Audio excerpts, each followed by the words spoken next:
That might seem like a lifetime to this man anyway, but it's just 3 days since Andy Ruiz Jr. shocked the world by stopping Anthony Joshua at Madison Square Garden. But it looks like we're going to see a repeat before the year is out after Joshua triggered the rematch clause. Adam Smith is here to discuss what happens next. OK, welcome, Adam. Hi. I guess you spent a lot of time talking and thinking about this one. Eddie Hearn said a rematch should take place November or December. How set in stone do you think that is? Last 72 hours, we've talked about little else, haven't we? It's still, you know, the dust is settling, but as soon as that dust settles, the talk about what happens next goes on. The rematch clause was triggered last night in New York. Anthony Joshua and Eddie Hearn and Freddie Cunningham and the team got together, Rob McCracken as well, and they're going to go straight back into the fire. They want the belts back, and they want to try and tempt Andy Ruiz to Britain. The venue's still TBC. It's going to be probably November or December later this year. I think, obviously, we'd all like to have it in the UK. They're looking at sort of options now, but I think there's a lot of money in America for it to be there. So still to be decided, but it looks as though Anthony Joshua will have the chance to exact revenge on Andy Ruiz. But you know, you don't know. Ruiz says he wants to go off and look at the contract, and you know, he's with Al Heyman and PBC, so they've got all the belts now because Deontay Wilder holds the WBC title. But I've been told it is etched in stone that there will be a rematch at the end of the year, which will be obviously one of the biggest rematches of all time, especially as far as British heavyweight boxing goes. So what I'm hearing from you is that there may be some circumstances that could prevent this from happening, or is that contract pretty much set in stone? Listen, I haven't actually read the contract, but I presume it's absolutely in stone, and I think Anthony Joshua will have a large say in that contract, I think, where the fight ends up. But obviously it will be down to money as usual, but we'd like to see it happen in the UK. I think AJ would like it to happen in the UK. I'm playing devil's advocate a little bit because I remember that when Lennox Lewis was knocked out by Oliver McCall and lost his WBC title, it took 2.5 years to get Oliver McCall back in the ring. It gave Lennox a chance to rebuild, realign himself with a new training team, Emmanuel Stewart and Harold Knight. But it took him a long time to get McCall back in the ring, and when he got him back in the ring, he did get the win over him when McCall broke down. So I just wonder, look, it's Don King, I think, may have been involved then. It was a, you know, when you have the heavyweight belts, you don't let them go. But if they're, you know, legally, I'm sure that the rematch is there for, it's been triggered. The clause is there. Andy Ruiz will have to fight Anthony Joshua in his next fight, I believe, or he retires. You know, Al Heyman has all the belts now. They're not going to want to let them go. So I'm sure he'd prefer to have Ruiz defending in LA or in Mexico. But it looks 100%, from what I've been told, that the rematch happens. It happens at the back end of 2019.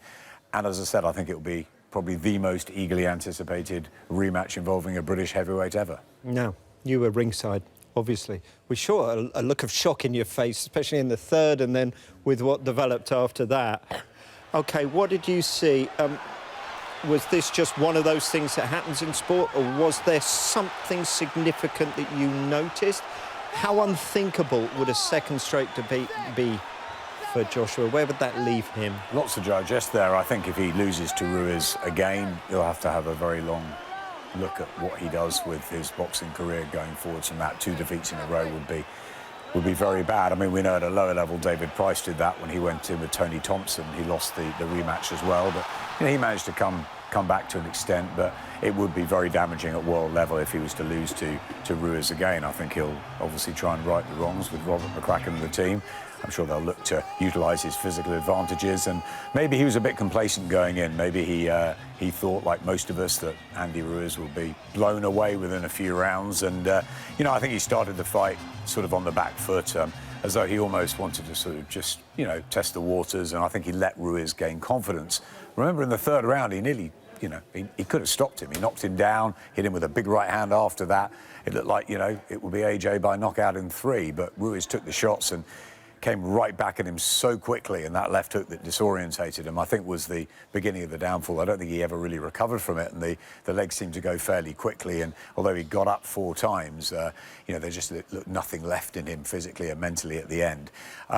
all the conspiracy theories about before, the panic attack that he was meant to have had in the dressing room, the being hurt in sparring previously. I mean, they have said, Eddie Hearn has told me, and Anthony Joshua has said today, there was nothing wrong. He was absolutely fine coming into the ring. So, you know, people are going to look at all sorts of excuses, all sorts of ways at how it happened.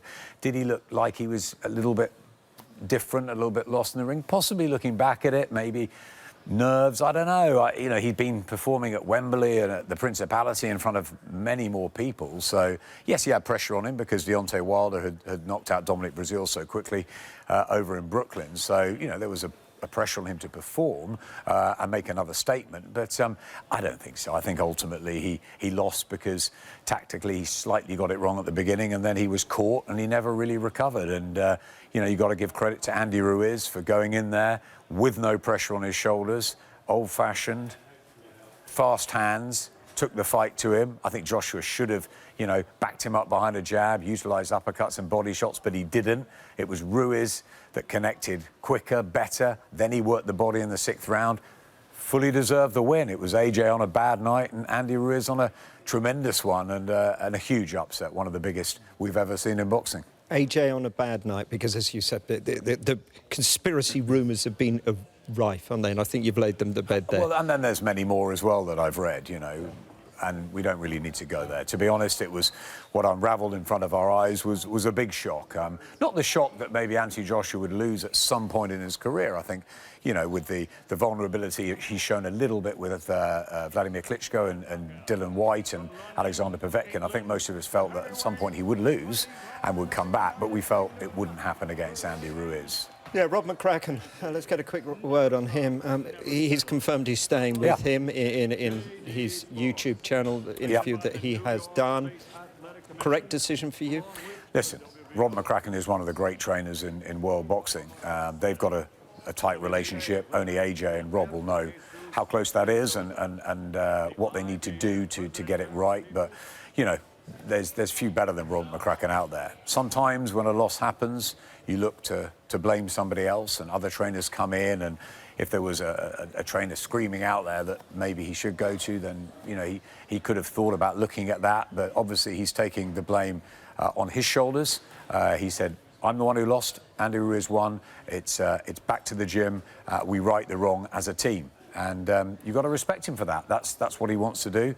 Others have come out and said he should change his team, he should bring different people in, but that's what Anthony's decided to do. Rob McCracken's an excellent trainer, and we wish them well going into what will be a huge rematch, Rob. It will be absolutely fascinating. I just hope it's over here in Britain. Yeah, and you go and have a rest. Thank you. Go and lie down. It's been a long few days for you. Adam, lovely to see you, as always.